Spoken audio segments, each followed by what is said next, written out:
Hi, my name's Steve Cupid and this video tutorial is all about articulation.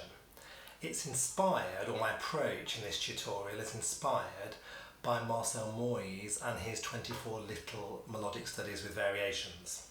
In those variations, or in those studies, he starts off often with a quite simple legato melody, and then he subdivides the long notes into quavers normally, or semiquavers or triplets, in order to work on articulation.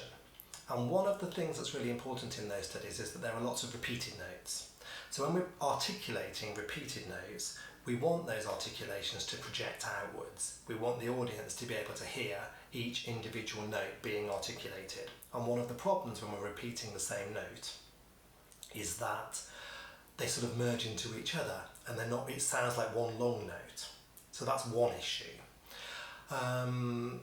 But the good news for us is that when we're articulating a repeated note quite a lot of times, we don't have to coordinate our tongue with our fingers. So it gets more complicated when we're moving our fingers and we're articulating, because then the tongue and the fingers need to be very, very precisely coordinated. So I'm using a couple of Bach sonatas here, slow movements, to basically take Moyse's approach and just use it in some different repertoire. So I'm going to start with the Siciliano from the E-flat major flute sonata. And I always practice, if I'm thinking about articulation, this is all about single tonguing today. So I always practice in 3 stages. First legato, then articulating on the air only, using the abdominal muscles but no tongue. And then finally, the final stage is adding the tongue. I'm working in different ways with the tongue, and I'm going to work through all of those now in this video. So very, very first thing in any articulation work, or in any work really, is to find our best sound. There's no point, especially with articulation, articulating on a poor quality sound, because the articulation will also be poor quality. So this movement starts on a D.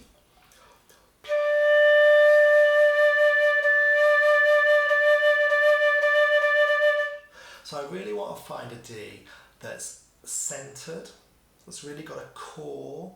The harmonics are all in tune, so it's really resonant. So I don't want my air to be too high. Don't want my air to be too low, squashing the sound.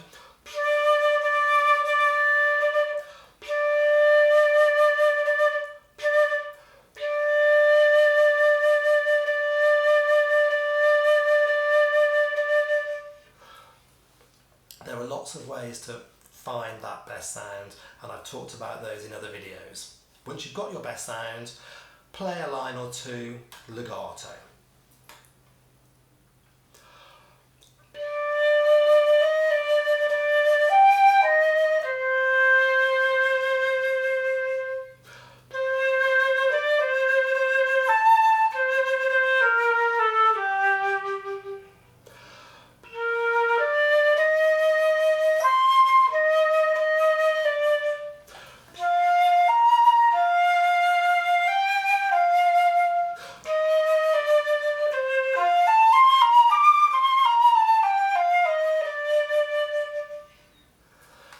Work legato until you're really happy with your sound, and when you're playing legato, be really aiming to make the smoothest, most joined up connection between every single note. That's to do with air speed, it's to do with air pressure, and it's to do with just really thinking and having the intention of making a really, really liquid legato between each note. Once you're happy with that, you can start articulating each subdivision within the note. So I've subdivided these into semiquavers, and there's a PDF you can download so you can see this as well, using just the abdominal muscles. So the abdominal muscles are pushing with the intention of starting the air for each individual note immediately. The speed needs to be there straight away, so that although I'm not using my tongue, the beginning of the note is still reasonably clear.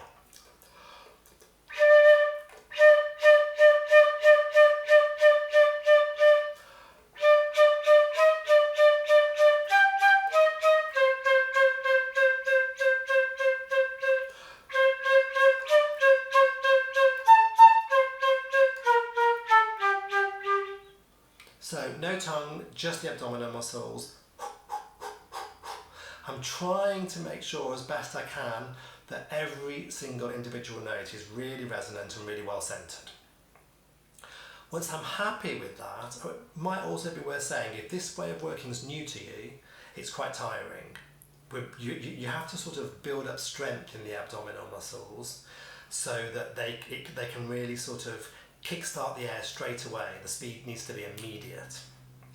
So if it takes you some time or if you find it difficult, it's 100% worth persevering with, because all notes in flute playing start with the air. And any player who is starting the notes with their tongue, it's bad technique and it's going to get them into trouble at some point. So players who use their tongue to almost sort of catapult the air out, and rather than the air being the movement of the air starting much lower down with the abdominals, that's not good technique, and it will impede your long-term progress. So once you've got your abdominals working, then you can add your tongue.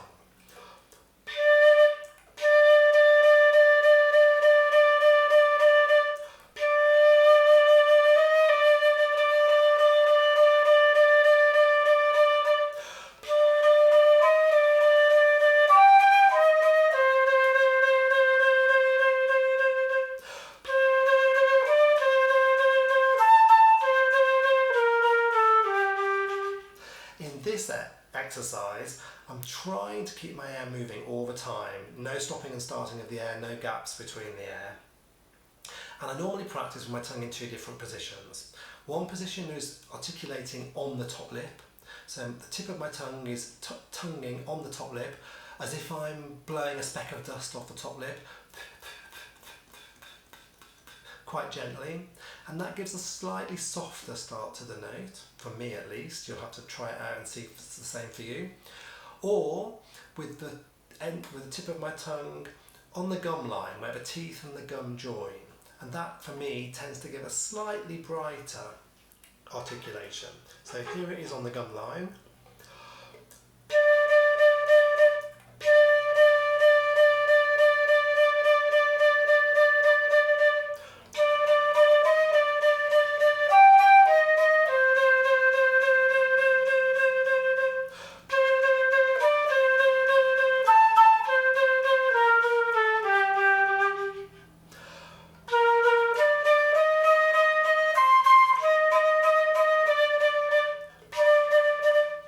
And see if you can hear the difference on the tongue. I don't know if the video will pick it up or not.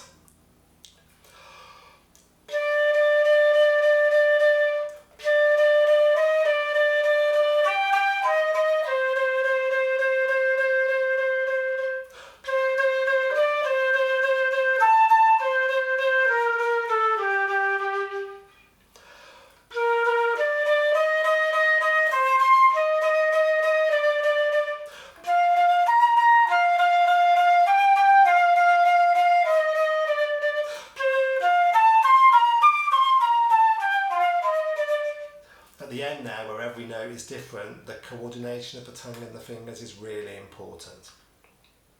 What we're aiming for in this kind of exercise is consistency of tone, consistency of colour, and consistency of articulated attack for each note. So it's really important that everything that's happening inside the mouth is always the same.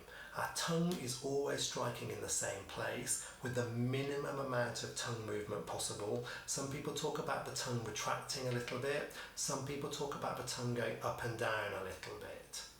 So you can try thinking about both of those movements and see which one is most effective for you.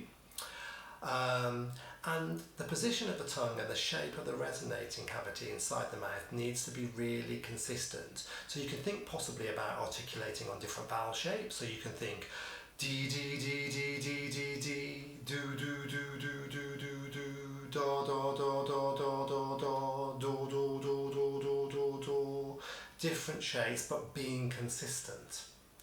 If the sound is consistent, the shape will be consistent too, and hopefully vice versa. If you can maintain everything consistently inside the mouth, you should also be closer, at least, if not perfect, to maintaining the same colour.